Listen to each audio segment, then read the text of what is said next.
అది నందనవనం అనే ఒక చిన్న గ్రామం. అక్కడ కోటయ్య అనే ఒక పేద రైతు ఉండేవాడు. అతని భార్య లక్ష్మి. వీరిద్దరి లోకమే వాళ్ళ కొడుకు చైతన్య.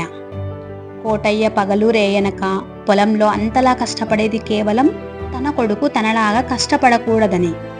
వాడు పట్నం వెళ్ళి గొప్ప చదువులు చదివి ఒక పెద్ద ఆఫీసర్ అవ్వాలని. కానీ ఆ తండ్రి కన్న కలలు ఒక్క నిర్ణయంతో తలకిందులు అయ్యాయి. అసలు చైతన్య తీసుకున్న ఆ సంచలన నిర్ణయం ఏంటి?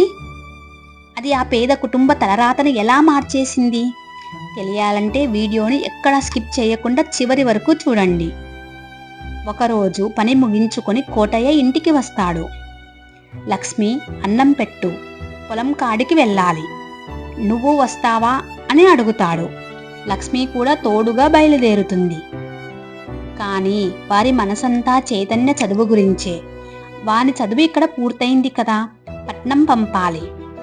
కానీ మన దగ్గర డబ్బులు లేవు కదా అని లక్ష్మి ఆందోళన పడుతుంది.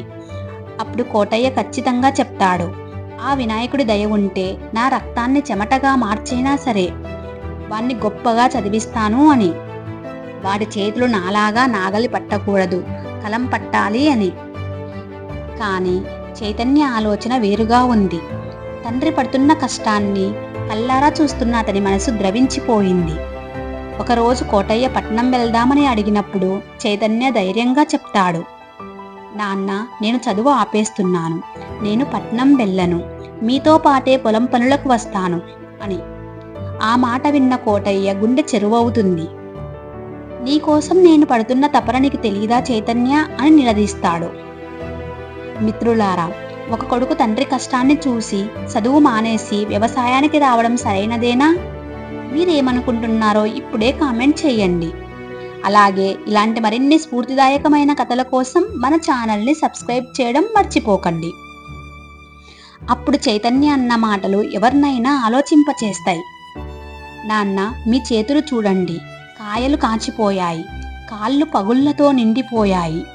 నా కోసం మీరు ఇంతలా కష్టపడుతుంటే మీ రక్తాన్ని డబ్బుగా మార్చి నేను పట్నంలో ఎలా చదువుకోగలను?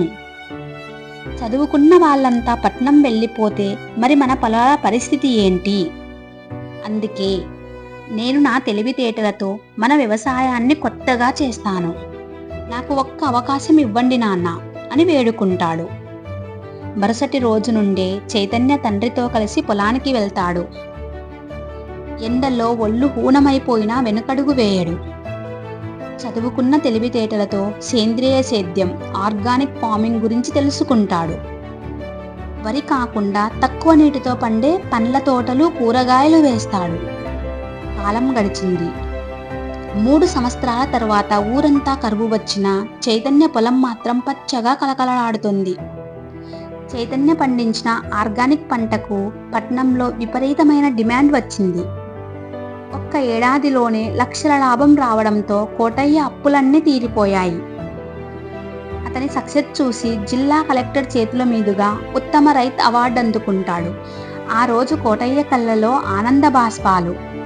నిన్ను ఆఫీసరుగా చూడాలనుకున్నాను రా, కానీ నువ్వు ఆ ఆఫీసర్ల చేతనే అవార్డు అందుకునే స్థాయికి ఎదిగావు అని గర్వంగా హత్తుకుంటాడు.